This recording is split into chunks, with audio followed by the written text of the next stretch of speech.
यज्ञ कुंड में अग्नि स्थापन।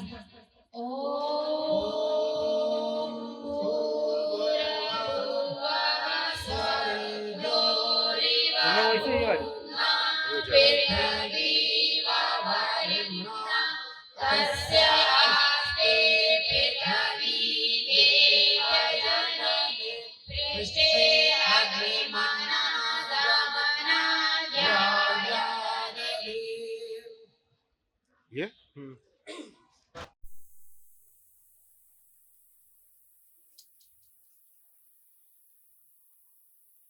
अग्नि प्रदीपन।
सुखी बस संसार सब दुनिया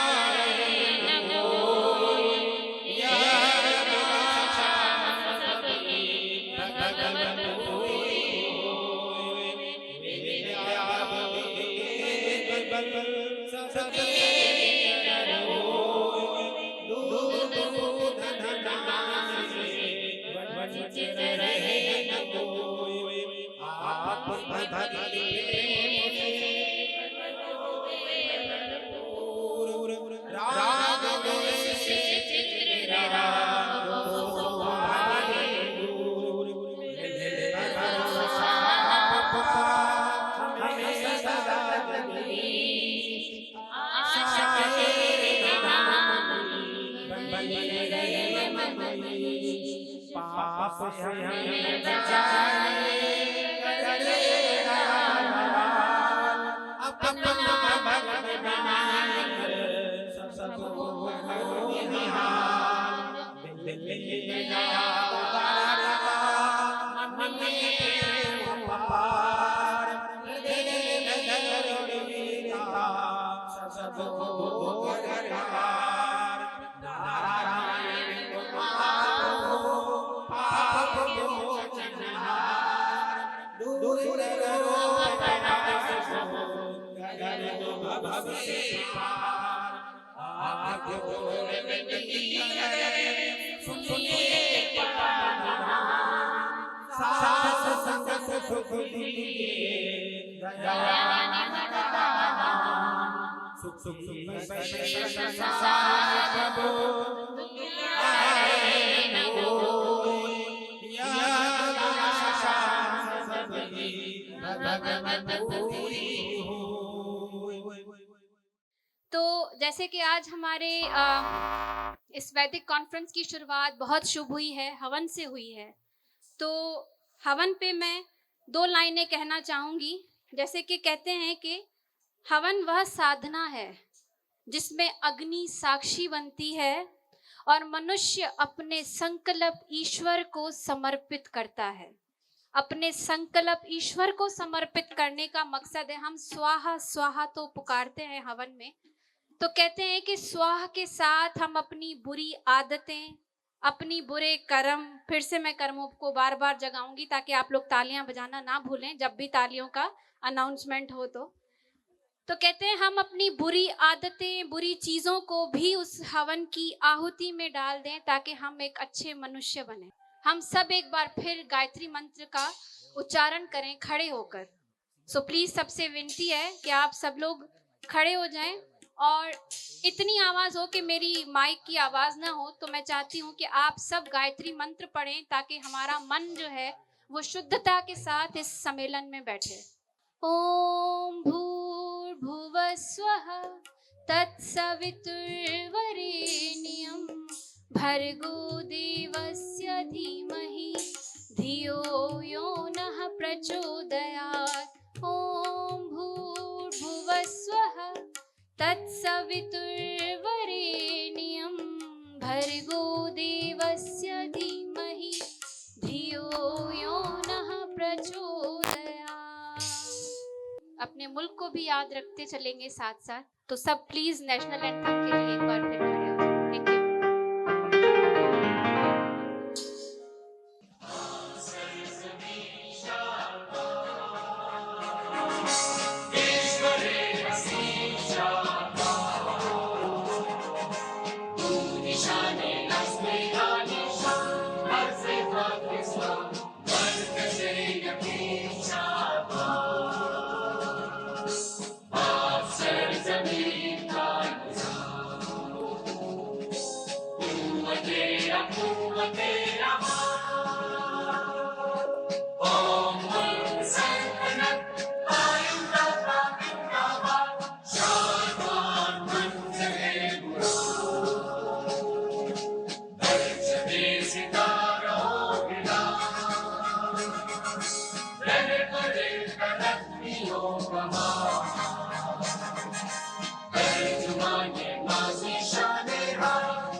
नमस्कार भाइयों, बहनों, आचार्यों और यहाँ उपस्थित सभी मित्रों को मैं डॉक्टर पूनम साजनानी, आपकी होस्ट, आपका इस खूबसूरत वैदिक सम्मेलन में स्वागत करती हूँ। तो चलिए अब हम शो को आगे बढ़ाते हैं। जा मरने से जग डरे मेरे मन आनंद, जा मरने से जग डरे मेरे मन आनंद, कब मरूं कब पाऊं पूर्ण परमानंद, पूर्ण परमानंद। अब मैं जिस शख्सियत को स्टेज पर आमंत्रित करना चाहूंगी वे पेशे से जेपीएमसी कराची में ओटी टेक्नीशियन है और वैदिक कर्म कांड के जाने माने विद्वान पुरोहित है। इन्होंने वैदिक ज्ञान पे उर्दू जबान में कई पुस्तकें लिखी है। तो चलिए अब हम निवेदन करते हैं श्रीमान पंडित मोहनलाल आर्य जी से कि वे स्टेज पर आएं और ईशोपनिषद के विषय में हमारे ज्ञान को बढ़ाएं। तो आपकी भरपूर तालियों में स्वागत करते हैं श्रीमान पंडित मोहनलाल आर्य जी को। ये जगत ईश्वर से व्याप्त और सर्वतर ईश्वर विद्यमान है। इस प्रकार व्यापक अंतर्यामी परमात्मा का निश्चय करके अन्याय के आचरण से किसी का द्रव्य ग्रहण नहीं किया जाता। वो धर्मात्मा होकर के इस लोक और परलोक के सुख को प्राप्त होते हैं। तो इस मंत्र से हमें ये सीख मिलती है कि सदैव हमें अपने दिलो दिमाग में ईश्वर का तसव्वुर ऐसे ही रखना चाहिए जैसा कि इस मंत्र में बयान किया गया है।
Thank you so much Rajendra Dhanja ji. और मैं देख रही थी काफ़ी लोगों को ये भजन याद भी था और बहुत ही सुकून से सब सुन भी रहे थे। मैं आगे एक और अनाउंसमेंट करूं उससे पहले मैं अपने को होस्ट मिस्टर अजय को बुलाना चाहूँगी कि वो अपनी एक प्रार्थना के साथ आपको भी जो है ना वो कुछ संदेश दें। उम्मीद करती हूँ कि उस प्रार्थना से आप बहुत कुछ समझेंगे कि ईश्वर के साथ हमारा नाता कैसा है। सो भरपूर तालियों के साथ अजय कुमार प्लीज आ जाएं। हे ईश्वर मालिक है दाता है जगत नियंता दीन बंधु हे परमेश्वर प्रभु हे भगवन हे प्रतिपालक है दया सच्चिदानंद घट घटवासी है सुख राशि करुणावता हे विघ्न हरण मंगल मूरत हे शक्ति रूप है गुण आकार सभ्यताएं शस्त्री हो जाए मानवता का फैले प्रकाश सब दिव्य दृष्टि के पोषक हो कर दो कुदृष्टि का सर्वनाश कर दो कुदृष्टि का सर्वनाश।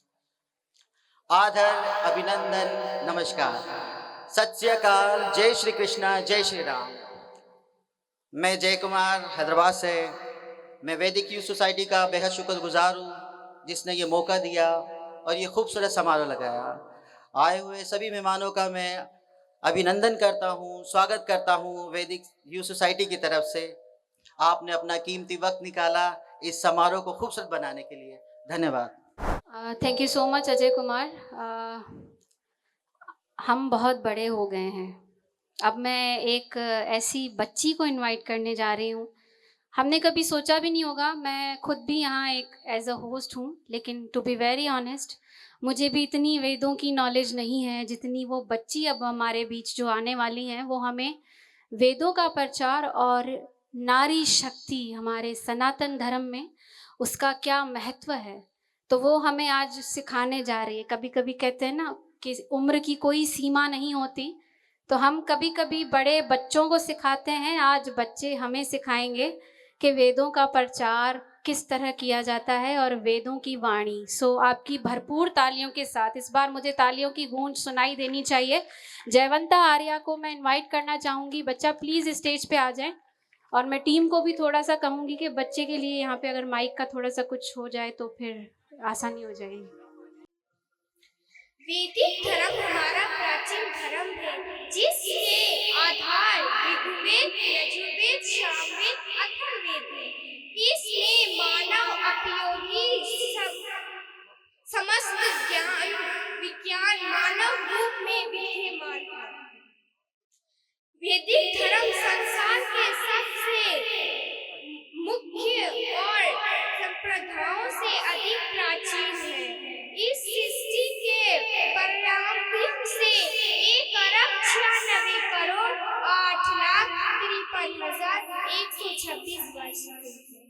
वैदिक विश्व के प्राचीन धर्म शास्त्रों में है। इस सत्य को संसार के सभी लोग स्वीकार करते हैं। आर्य हिंदू तो वेदों को परमात्मा द्वारा प्रतीत वाणी मानते हैं। ये ज्ञान मानव सृष्टि के प्रारंभ से में 4 ऋषियों अग्नि ऋषि, वायु ऋषि, आदित्य ऋषि और इंद्र ऋषि को क्रमशः अनुसार विद्या में है। ऋग्वेद का मुख्य विषय पदार्थ ज्ञान है, अर्थात इसमें मानव को उपयोगी समस्त ज्ञान का विनिर्माण है। यजुर्वेद में कर्मों के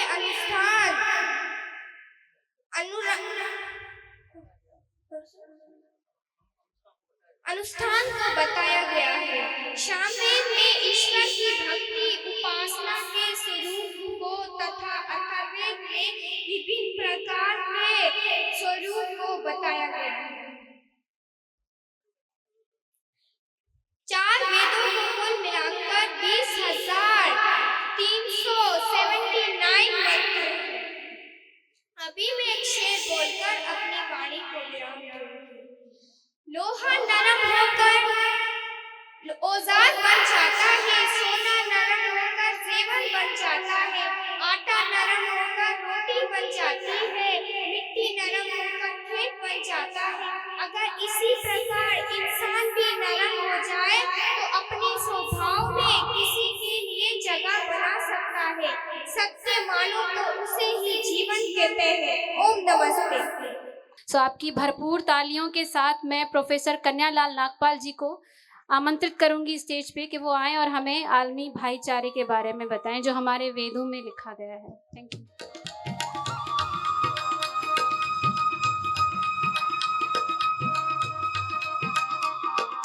प्यारे सज्जनों, ही ट्रे लाइनिवन ही संस्कृत नाय सिंधी थोड़ो गौर कयो तो सिंधी साबित थो क्या मां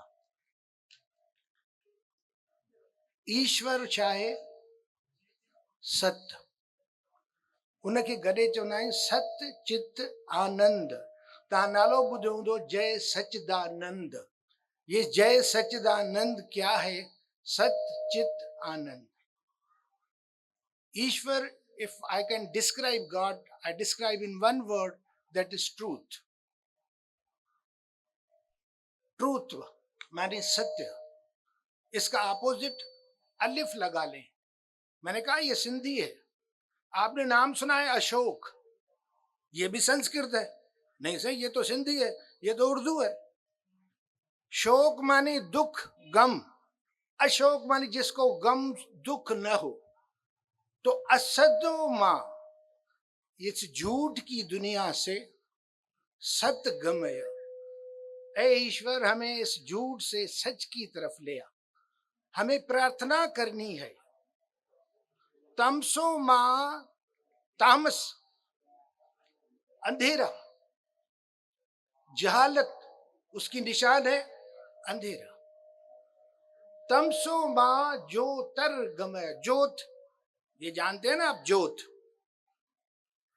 मन तू ज्योत स्वरूप है। तुम खुद ज्योत हो, तुम खुद ईश्वर हो, तुम खुद सत्य हो, मगर जानते नहीं हो। कामनाओं ने, आशाओं ने हमें ढांप कर असत कर दिया है। आइए ईश्वर से मांगे, असदो मां सदगमय, तमसो मां अंधेरे से, जहालत से, ज्योतर गमय, इल्म की तरफ, रोशनी की तरफ ले आओ। और सबसे बड़ी फना मौत, मृत्यु।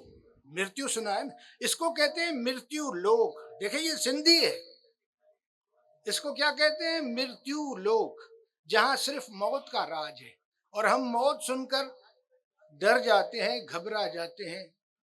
जिस मरने ते जग डरे मेरे मन आनंद, मरने ही ते पाइए पूरन परमानंद।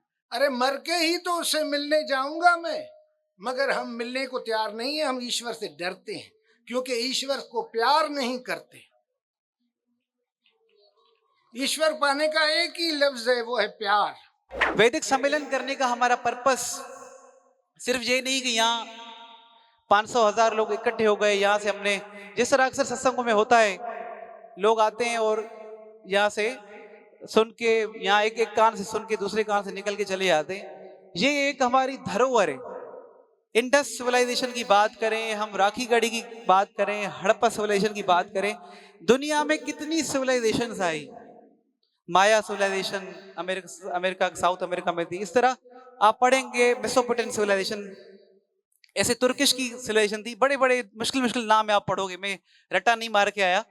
सारी की सारी इस वक्त तकरीबन 100 से प्लस जो सिविलाइजेशन है वो इस वक्त आपको दुनिया में मौजूद नहीं मिलती, खत्म हो गई। होना नहीं चाहिए था, वो भी नेचुरलिस्टिक थी, हम उनके अगेंस्ट नहीं है, पर खत्म हो गई। कोई भी रीजन रहे, कहीं नेचुरल डिजास्टर्स आए, कहीं जंगें हुई।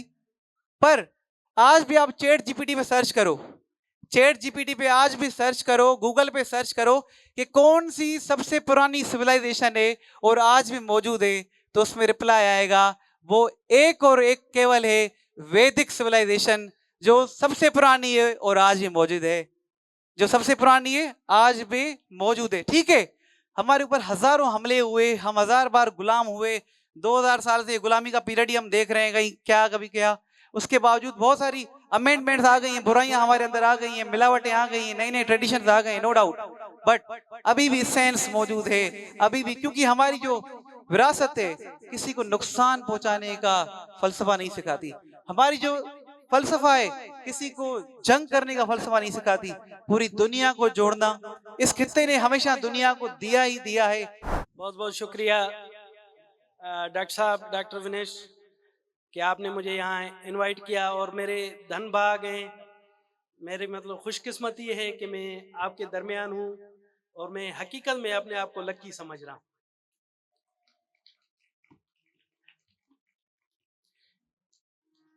मेरे ख्याल में आरती भी चल रही है।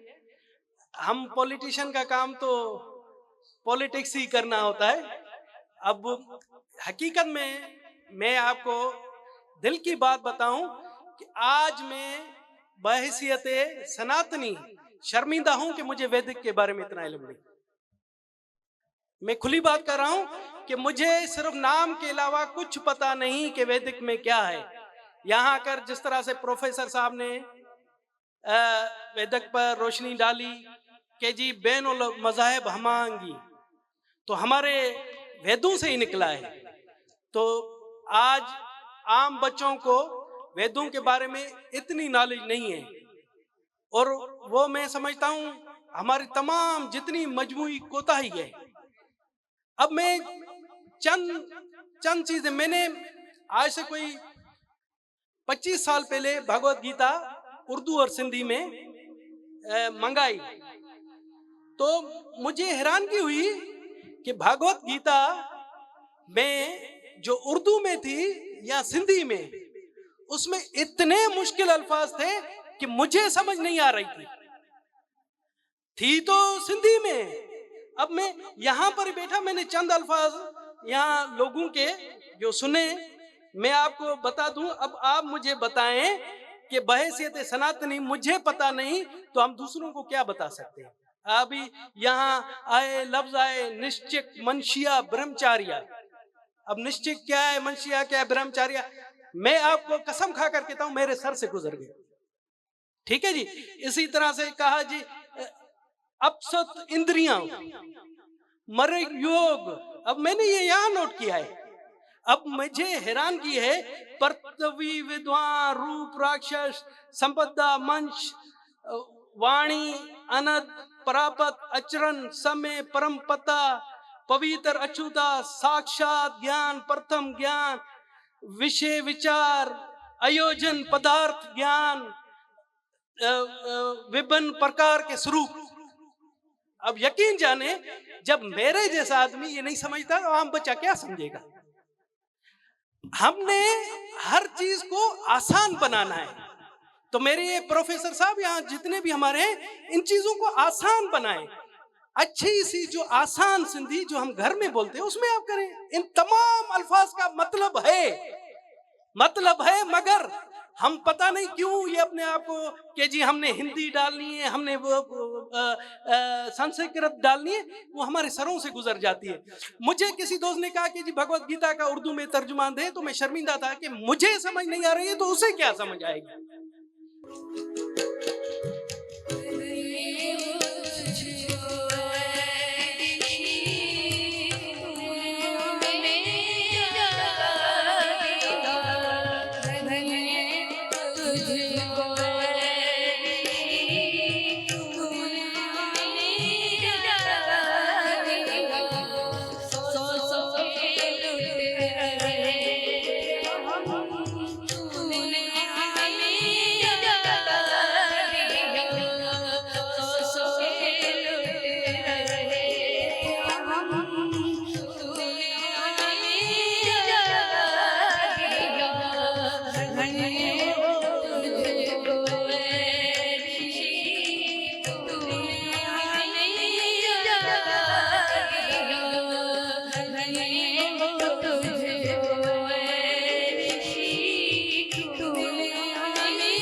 आपकी भरपूर तालियों में स्वागत करते हैं श्रीमान रामचंद्र आर्य जी का।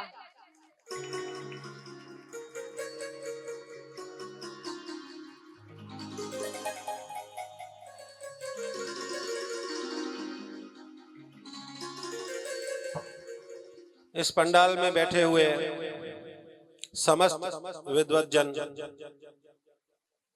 और सेनेटर्स, एमपीए और मुखी साहिबान और मुख्तलिफ इलाकों से आए हुए मौजूदीन, हमारी माताएं, बहनें, बेटियां, बच्चे, उन सबको मेरा नमस्कार स्वीकार हो। नाम इसलिए नहीं ले रहा कि शायद किसी का नाम रह जाए और फिर रंजिशें भी रह जाए। मेरे आज का जो मौजू है वो है कि आज का दौर और इस दौर में वेदों और वैदिक ज्ञान की जरूरत है कि नहीं है। मुझे 15-20 मिनट मिले तो उसके इन्हीं विषयों पे मैं बात करूंगा। देखें, आजकल के जमाने में सबसे पहला जो रोग है वो हम सब बीमार हैं। हमारा जो सबसे बड़ा मसला है, कोई घर नहीं है, यहाँ हमारे डॉक्टर साहिबान भी बैठे हैं, कोई घर भी ऐसा नहीं है जहां कोई बीमार ना हो। और हमारा मानना यह है कि हम बीमार इसलिए हैं कि हमने वेदों को छोड़ दिया, वैदिक ज्ञान को छोड़ दिया। हमारे 5 महायज्ञ हैं जो हमें दैनिक करने होते हैं, हर रोज करने होते हैं। आजकल जो मसाइल हैं, अगर हम उनसे आगाही रखते हैं तो वो इन 5 महायज्ञों से संपन्न हो जाते हैं, सारे खत्म हो जाएंगे। तो मैंने बताया कि सबसे बड़ा जो मसला आजकल है कि हम सब रोगी हैं। किसी को ब्लड प्रेशर, किसी को कैंसर, किसी को क्या बीमारी, किसी को डिप्रेशन, किसी को स्ट्रेस, किसी को नींद नहीं आती। तो इन सब का मसाइल, इन सब मसाइल का हल, सारी बीमारियों का हल जो है वो आजकल के डॉक्टर जो दवाइयां दे दे के थक गए, दवाइयों में इंप्रूवमेंट कर करके थक गए, अब तो वो बताते हैं कि जो एंटीबायोटिक है उनकी भी रेजिस्टेंट हो रही है। अब और आगे और ज्यादा ताकतवर एंटीबायोटिक बनाने जा रहे हैं, रोजाना बना रहे हैं। लेकिन वैदिक धर्म बताता है कि हमारा जो पहला यज्ञ है, जिसे हम कहते हैं ब्रह्म यज्ञ। ब्रह्म यज्ञ का मतलब है कि हम प्रभु परमात्मा की उपासना करें, उनकी भक्ति करें। जो परमात्मा की उपासना करता है, जो मेडिटेशन करता है, जो प्रभु का ध्यान करता है, उनके सारे रोग मिट जाते हैं। क्यों कि आजकल के डॉक्टर भी बताएंगे, साइकाट्रिस्ट भी बताएंगे कि हमारे अक्सर रोग हमारी जहनी बीमारियां हैं। हम उनको खुद न्योता देते हैं और गैर मुतवाजन जहनी हालत जो हमारी है, उसकी वजह से हम रोगी रहते हैं, उसकी वजह से हम बीमार रहते हैं। तो जब हम ज़हनी तौर पर मुतमईन होंगे, जब हम ज़हनी तौर पर प्रभु परमात्मा की उपासना करेंगे और शांत होंगे और पुरसकून होंगे,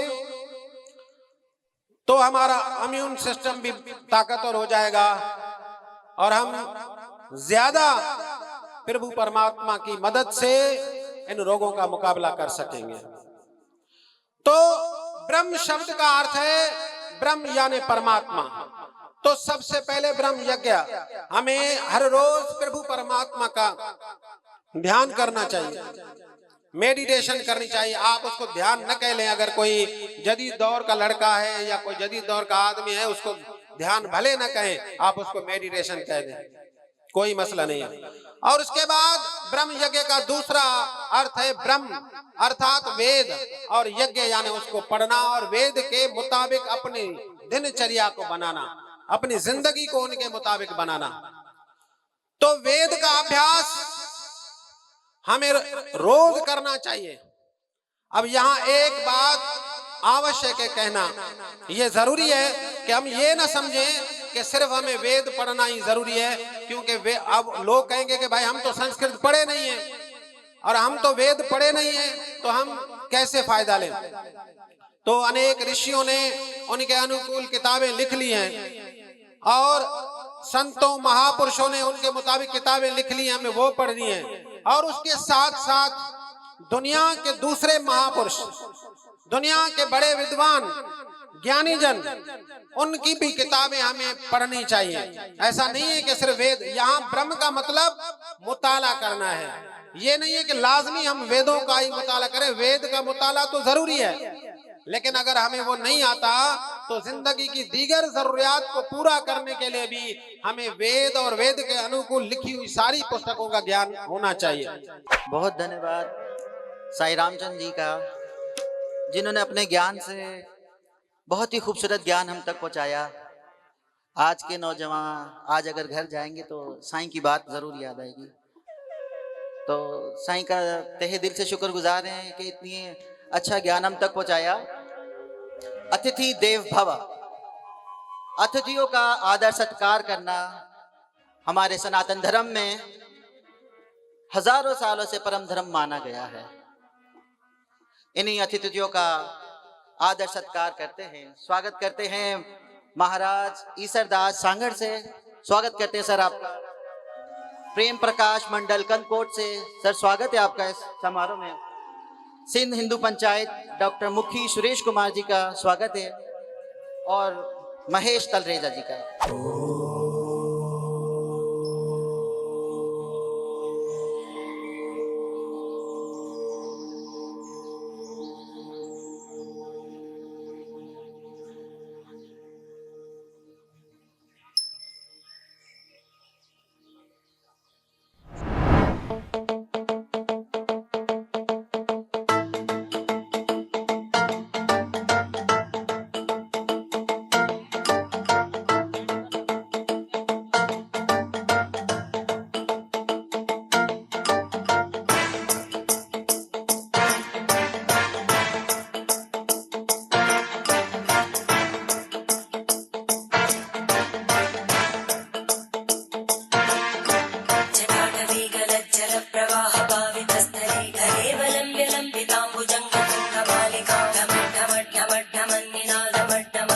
चकार चंड तांडवं तनोतु न शिव शिवं शिवं शिवम् जटाकटाः सम्भ्रम भ्रमन्निलिम्प निर्जरी विलोलवीचि वल्लरी विराजमानमूर्धनि धगद्धगद्धगज्ज्वलल्ललाट अट्टभावके किशोर चन्द्रशेखरे रति प्रदक्षिणम्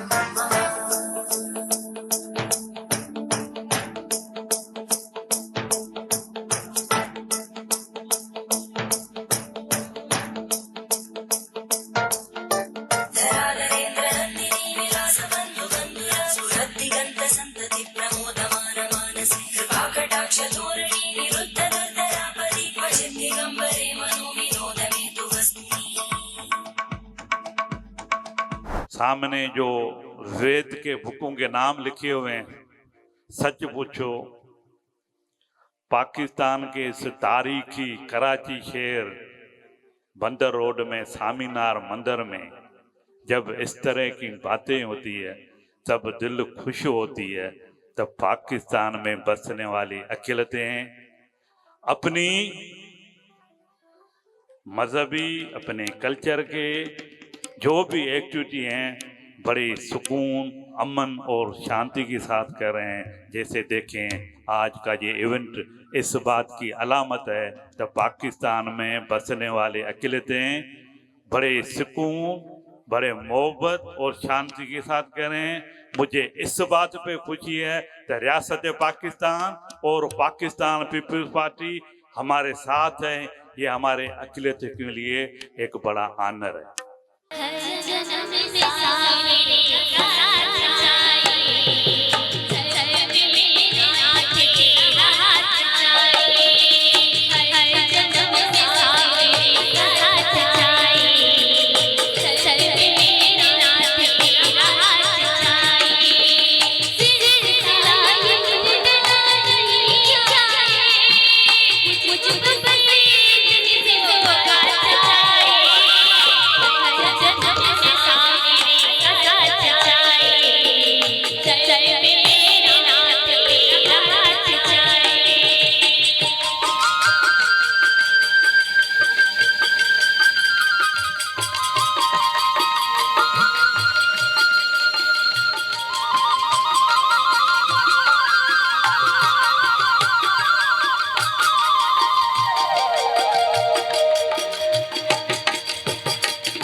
सब लोग सो तो नहीं गए? अपनी तालियों से मुझे भला अपनी एग्जिस्टेंस की तो बता दें, प्रेजेंस की तो मुझे दिखा दें ज़रा। है यहाँ पे मैं देख रही हूँ कि काफ़ी हमारे मेहमानों को लेट भी हो रही है, बट हम आगे बढ़ाना चाहेंगे इस इवेंट को भी। मैं एक बात कहना चाहूँगी, जैसे कि हमने ये आज एक बॉन्ड देखा फादर और डॉटर्स के बीच में, मैं कहूँगी अगर हर बाप हर पिता अगर सावन जैसा हो जाए तो विशिका और नंदिनी जैसी बेटियां पैदा होने में देर नहीं लगेगी। मेरे कहने का मतलब ये है कि जो सपोर्ट होती है एक बेटी को वो एक घर से मिलती है। अगर माँ बाप हमारे पेरेंट्स ही अगर लड़कियों को पढ़ाने के हित में हो जाएं, उनको पढ़ाने के लिए आगे करें और उनको सपोर्ट करें, मेन बात होती है उन पे विश्वास करना। Same goes for daughters as well. Vishita और नंदिनी ने भी अपने माँ बाप का वो विश्वास कायम रखा, इसीलिए उनमें एक स्ट्रेंथ आ गई कि मैं किस तरह उस मसले से लड़ सकूं। ऐसे ही हमारी हजारों बेटियां हैं, वो जो हमारे साथ होता है जिसे हम अनफॉर्चुनेटली कहते हैं फोर्स कन्वर्जन। तो मैं एक बात कहूँगी, अगर हम वो बॉन्ड अगर इन बेटी और पिता के जैसा घर में रखना शुरू कर दें तो कोई हमारी बेटी कहीं भी नहीं जाएगी। तो शुरुआत होती है अपने घर से।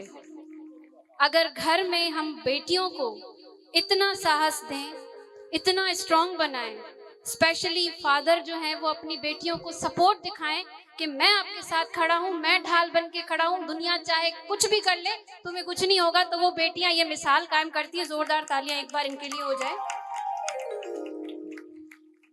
मैं पहले तो कह रही थी कि हम सिर्फ पाकिस्तान में ही घूम रहे थे, 4 सूबों में घूम रहे थे, लेकिन खुशी की बात है कि हमारे साथ लोग दुबई से भी जुड़ रहे हैं।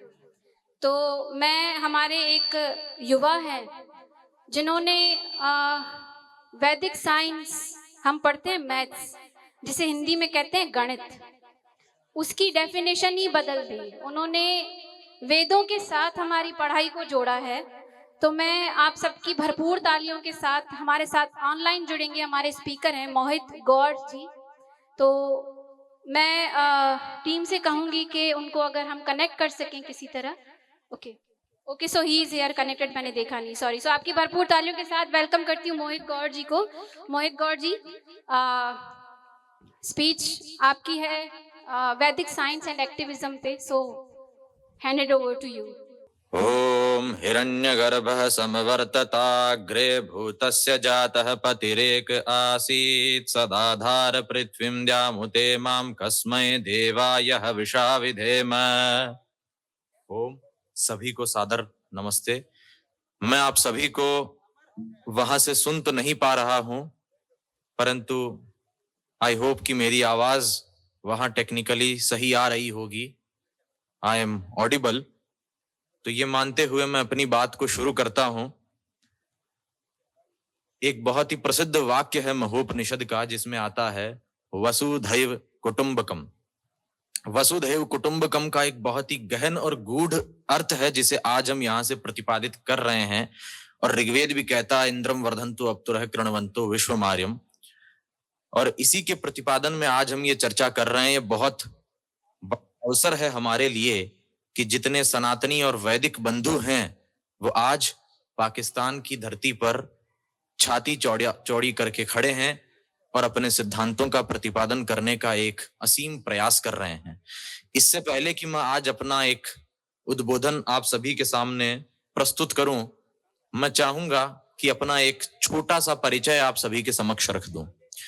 मेरा नाम मोहित गौड़ है और फिलहाल मैं एक रिसर्च ऑर्गेनाइजेशन संचालित कर रहा हूं जिसका नाम है VDRO, विज्ञान दर्शन रिसर्च ऑर्गेनाइजेशन, जिसके माध्यम से हम IIT बॉम्बे के साथ एक कोलैबोरेशन में वैदिक साइंस पर बहुत ही बड़ा प्रोजेक्ट चला रहे हैं। हमारे साथ कई इंस्टीट्यूट अलग अलग देशों से, विदेशों से, फॉरेन से भी जुड़े हैं और आगे भी कई इंस्टीट्यूट्स के जुड़ने की संभावना है। हमारा उद्देश्य है कि हम ये आने वाले समय में युवा पीढ़ी को सिद्ध कर दें कि वेदों में विज्ञान नहीं है, वेद ही विज्ञान है। और यही महर्षि दयानंद के वचन थे। ऋग्वेद आदि भाष्य भूमिका यदि आप पढ़ते हैं तो वहां विज्ञान की परिभाषा आपको मिलती है कि पृथ्वी तत्व से लेकर ईश्वर पर्यंत तक का विशिष्ट ज्ञान विज्ञान कहलाता है। विज्ञान का अर्थ केवल मटीरियलिस्टिक परस्यूट्स नहीं है। विज्ञान में पृथ्वी तत्व से लेकर ईश्वर पर्यंत तक का विशिष्ट ज्ञान समाहित है। यानी मॉलिक्यूलर स्टेज जो है इस यूनिवर्स की, वहां से लेकर ब्रह्म तत्व तक संपूर्ण व्यष्टि और समष्टि का ज्ञान जहां प्राप्त किया जाता है, उस विषय को हम विज्ञान कहते हैं। ऋषि दयानंद जी पे बच्चों का एक टैबलो है। मैं खुद भी उनके स्कूल में पढ़ी हूँ। दयानंद स्कूल में मेरी भी एजुकेशन रही है। मैं वहाँ से खुद पढ़कर आई हूँ और आज मैं खुद बहुत खुश होंगी कि इतने साल बाद मैं भी उनका एक टेबलो है वो देखूंगी। सो पाकिस्तान वैदिक यूथ हैदराबाद से ऋषि दयानंद टेबलो जो बच्चे हैं प्रस्तुत करने जा रहे हैं, तो प्लीज़ उनको निवेदन है कि वो स्टेज पर आएँ। आपकी भरपूर तालियों के साथ हम बच्चों का उत्साह बढ़ाएंगे।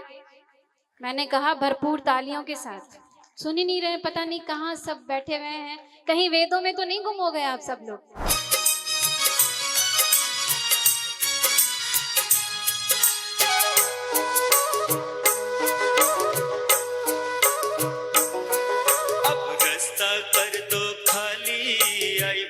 दयानंद वाली, अब रास्ता कर दो खाली, आई फौज दयानंद खाली, आई फौज दयानंद वाली। अब रास्ता कर दो खाली, आई फौज दयानंद वाली।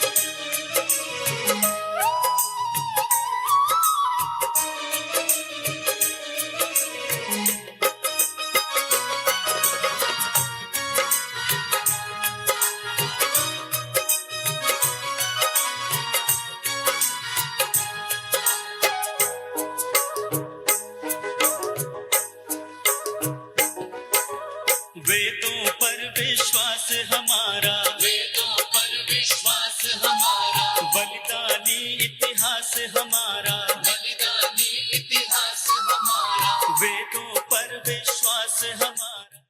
पंडाल में उपस्थित सभी श्रोतागणों को रमेश कुमार की तरफ से सादर नमस्ते। समय का ध्यान रखते हुए ना मैं अपने बारे में कुछ बताना मुनासिब समझता हूं, और ना जो लोग बैठे हैं या जिन्होंने इस प्रोग्राम को इतना खूबसूरत बनाने का जो प्रयास किया है उनका शुक्रिया अदा करने में जो है इतना समय लेना चाहता हूं। धन्यवाद। मेरा विषय है वेद ईश्वरीय ज्ञान है। इस वैदिक कॉन्फ्रेंस का मकसद भी यही है कि हम हर उस सनातनी को इस वैदिक धर्म, सनातन धर्म का ज्ञान पहुंचाएं जो आज हमारे लिए अति आवश्यक है। देखिए, जैसा कि हम जानते हैं कि दुनिया के तमाम मत पंथ संप्रदायों के लोग किसी न किसी किताब या धर्म ग्रंथ को ईश्वरीय ज्ञान मान करके उसी ग्रंथ के आधार पर अपने ईश्वर का स्वरूप मानते हैं। उस ग्रंथ के आधार पर वो अपने तमाम धार्मिक कर्मकांड को अंजाम देते हैं और ईश्वर की उपासना भी उसी धर्म ग्रंथ के आधार पर करते हैं। हम सनातन धर्मी जो अपने आप को इस दुनिया का सबसे उत्तम धर्म वाला मानते हैं, मगर अफसोस कि हम सनातन धर्मी इतना नहीं जानते कि हमारा ईश्वरीय ज्ञान, हमारा डिवाइन नॉलेज क्या है जो ईश्वर ने हमें दिया था। तो आए हम आप सबको सनातन धर्म के प्राचीन और उत्तम ग्रंथों तथा ऋषि मुनियों के बनाई उस पद्धति के आधार पर यह बताने का प्रयास करते हैं कि वेद हमारा ईश्वरीय ज्ञान है। जैसा कि मैंने जो पहले 2 मंत्र पढ़े हैं, ये धर्मशास्त्र मनुस्मृति के हैं 12वें अध्याय से।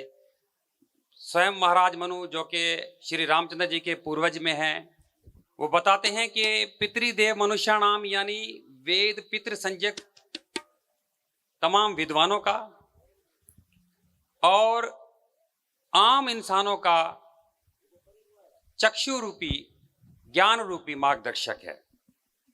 ये अशक्यम है, यानी अपरोक्ष है, यानी इसको कोई इंसान नहीं बना सकते। इसको महाराज मनु ने भी ये कहा है कि ये ईश्वरीय ज्ञान है। ऐसी सभी महर्षियों की सम्मति है और ये कल्याण का एकमात्र साधन है। उस महर्षि मनु ने, या हम अगर आम आदमी को ये समझाएं कि वेद ईश्वरीय ज्ञान है, तो मैं आपको भगवत गीता के 3रे अध्याय के श्लोक 14 और 15 से भी ये साबित कर सकता हूं कि भगवान श्री कृष्ण ने भी यही माना है कि वेद हमारा ईश्वरीय ज्ञान है। उन्होंने कहा है कि अन्नाद भवन्ति भूतानि पर्जन्याद अन्न समुद्भवा, यज्ञात भवति पर्जन्यो यज्ञः कर्म समुद्भवा, ब्रह्म कर्मोद्भवम विद्धि ब्रह्म अक्षरम समुद्भवम, तस्मात् सर्वगतम ब्रह्म नित्यम यज्ञे प्रतिष्ठितम। कि सभी प्राणी अन्न से उत्पन्न होते हैं। अन्न की उत्पत्ति वृष्टि से होती है, वृष्टि यज्ञ से होता है और यज्ञ विहित कर्मों से उत्पन्न होने वाला है। कर्म समुदाय को तो वेद से उत्पन्न और वेद को अविनाशी परमात्मा से उत्पन्न हुआ जान। तो देखें जहाँ महर्षि हमारे और जहाँ उत्तम महापुरुष भी यही मानते हैं कि वेद हमारा ईश्वरीय ज्ञान है, तो ये उन्होंने कैसे माना है? ये कोई अंधविश्वास से नहीं मानते, क्योंकि सनातन धर्म कोई अंधविश्वास या किसी कही सुनी बात को मानने वाला नहीं है। सनातन धर्म का मानना है कि यस तर्केण अनुसंधते सा धर्मम वेद नैतिहा, कि जो तर्क या अनुसंधान से धर्म की खोज नहीं करता वो धर्म को नहीं जान सकता। वही जान सकता है जो तर्क से जाना जाता है। तो मैं आपके सामने उस ऋषियों के कुछ तर्क रखने का प्रयास करता हूँ समय को देख करके। वैसे तो मैंने 8 तर्क और ये मेरी 20 मिनट की वॉइस थी जो मुझे इन्होंने टाइम दिया था। मुझे लगता है कि मैं अगर वो उसी टाइम के मुताबिक भी आपको बता पाऊँ तो मैं सफल हो पाऊँगा। तो प्रोग्राम की एनर्जी भी वो नहीं रही है और मैं कोशिश करता हूँ कि आपको वो एनर्जी दूँ ताकि आपका आना सफल रहे कि हमने वाकई सनातन धर्म यानी वैदिक धर्म को इधर आकर के जाना है। तो ऋषि ने एक तर्क दिया है कि सर्गादाव प्रादुर्भावात्, कि सृष्टि के आरंभ में प्रकट होने से वेद ईश्वरीय ज्ञान, ईश्वरीय ज्ञान का सृष्टि के आरंभ में आना ही तर्क संगत है। अगर वेद का ज्ञान यानी ईश्वर का ज्ञान सृष्टि के आदि में ना आकर के लाखों करोड़ों वर्ष बाद आता है तो ये पिछले मनुष्यों के साथ अन्याय होगा, क्योंकि बगैर ईश्वरीय ज्ञान के वो कैसे धर्म और अधर्म का निर्णय कर पाते। इसीलिए ईश्वरीय ज्ञान का सृष्टि के आदि में आना ही तर्क संगत है। साधारण मिसाल एक और लेते हैं, जैसे आजकल कोई कंपनी अपना नया प्रोडक्ट लॉन्च करती है तो उस प्रोडक्ट को समझने के लिए वो एक मेन्यू बुक जो है वो लॉन्च करती है उसके साथ, ताकि उस मेन्यू बुक को देख करके उस प्रोडक्ट का चलाना वो समझ सके आम आदमी और उसको जान सके। ऐसे ही सृष्टि रूपी प्रोडक्ट के साथ वेद रूपी ईश्वरीय ज्ञान का आना ही तर्क संगत है और दुरुस्त भी है। मैं इसके लिए इस तर्क पर आपको प्रमाण भी वेद से ही देता हूँ। ऋग्वेद के मंडल 10 सूक्त 71 का मंत्र नंबर 1 है, बृहस्पते प्रथमम वाचो अग्रम यत् प्रेरत नाम ध्येयम ददाना यदेशाम श्रेष्ठम यद्रि परमासीत प्रेरणा तदेशाम निहतम। अर्थात वेद का स्वामी बृहस्पति परमात्मा सृष्टि के आरंभ में आदि ऋषियों के पवित्र अंतःकरण में वेद का प्रकाश करता है। यही ज्ञान सब पदार्थों के गुण कर्म स्वरूप को प्रकट करता है, जिसे जान करके वो ऋषि लोग दूसरों को जनाते हैं। तो ये वेद का मंत्र बताता है कि सृष्टि के आदि में 4 ऋषियों के अंतःकरण में वेद का ज्ञान प्रकट होता है और वो बाकी तमाम दुनिया को ज्ञान देते हैं। और ये वेद का ही ज्ञान है जो तमाम दुनिया के मजहब रिलीजनों में फैला हुआ है, ये सनातन धर्म से ही गया है। इसका प्रमाण भगवत गीता के 17वें अध्याय के श्लोक 24 से भी मिल सकता है, जहाँ श्री कृष्ण भगवान ने कहा है कि ओम तत्सत ऐसे सच्चिदानंद घन पर ब्रह्म का नाम है, उसी से सृष्टि के आदि काल में ब्राह्मण वेद तथा यज्ञ आदि रचे गए। वेद ईश्वरीय ज्ञान है। इसके लिए मैं दूसरा तर्क यहाँ वर्णन करना चाहता हूँ कि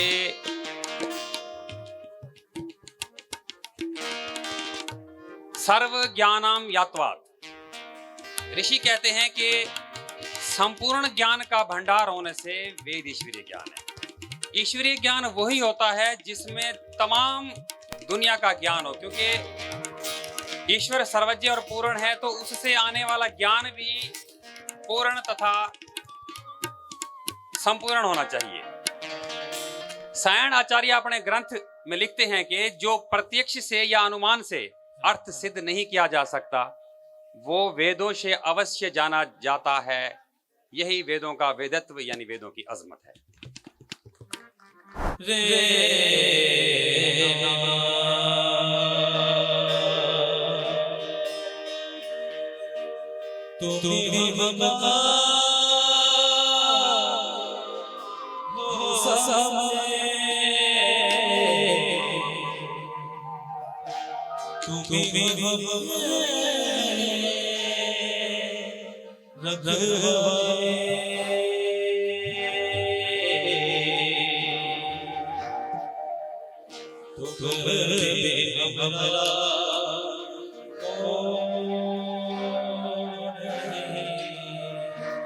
ओ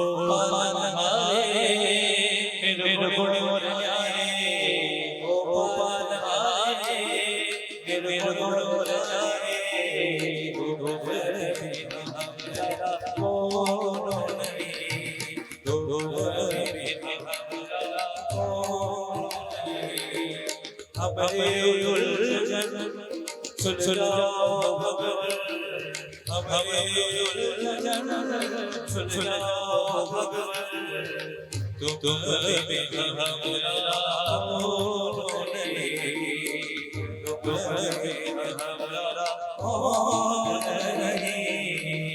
बहुत अच्छा प्रोग्राम हुआ है। वैदिक जो कॉन्फ्रेंस हुई है वैदिक यूथ सोसाइटी की तरफ से, हमारे डॉक्टर विनेश आर्या जो हमारे प्यारे दोस्त हैं, ये तकरीबन पुराने टाइम से ये प्रोग्राम करते आ रहे हैं। अभी ये जो प्रोग्राम स्पेशली हुआ है वैदिक कॉन्फ्रेंस, मैं समझ रहा हूँ कि ऐसी कॉन्फ्रेंस होनी चाहिए, क्योंकि आप देख रहे हैं दिन ब दिन फोर्स कन्वर्जन के जो मामलात हो रहे हैं, उन मामलात की वजह ही यही है कि धर्मी नॉलेज जो है, सनातन धर्म की नॉलेज जो है वो हम में बहुत कम है, हमारे बच्चों में बहुत कम है। तो उस हिसाब से ऐसे प्रोग्राम जो है वैदिक कॉन्फ्रेंस या गीता सम्मेलन वगैरह इस टाइप के जो प्रोग्राम है सनातन धर्म के होने चाहिए। और मैं एप्रिशिएट करता हूँ डॉक्टर विनेश आर्या को, उनकी टीम को, जिन्होंने इतना जबरदस्त और बहुत ही प्यारा प्रोग्राम जो है अरेंज किया। और उनके साथ साथ मेरे साथ बैठे हुए हमारे रामचंद्र आर्या साहब, जो करिकुलम के हिसाब से, एजुकेशन के हिसाब से, यानी क्लास 2 से लेके 8th क्लास तक जो धार्मिक एजुकेशन के हिसाब से वो कोशिश कर रहे हैं, और उस कोशिश में वो कामयाब भी हुए हैं। और इन्होंने ये बुक्स वगैरह जो हैं ये सारी की हुई है। अभी ये है कि इसके लिए मामला ये है कि हमारे पास फंड्स नहीं है, यानी इनको जो तालीमी इदारे हैं 2 से लेके 8 तक यानी स्कूलों में पढ़ाने के लिए तकरीबन 18 लाख रुपए का हमारा इसमें खर्चा है। तो जो हमारे सुनने वाले हैं हम उनसे अपील करते हैं सनातन धर्म की यानी इस नॉलेज को आगे बढ़ाने के लिए रामचंद्र आर्या साहब का और सनातन धर्म का आप साथ दें और आगे आए और इस धर्मी नॉलेज को जो है आगे तक बढ़ाए, ताकि बच्चों में जब तक ये नॉलेज, हमारी धर्मी नॉलेज नहीं आएगी, तब तक हम समझ रहे हैं कि ये फोर्स कन्वर्जन या ये दूसरे मामला खत्म नहीं होंगे, जब तक ये सनातन धर्म की नॉलेज बच्चों को नहीं मिलेगी। इसीलिए मैं सब देखने वालों से अपील करता हूँ कि अपने बच्चों को जो धर्मी नॉलेज है सनातन धर्म से जोड़े, भगवत गीता से जोड़े, वेदों से जोड़े और श्रीमद् भागवतम से जोड़े, रामायण से जोड़े और उनको जो है धर्मी एजुकेशन जरूर दें।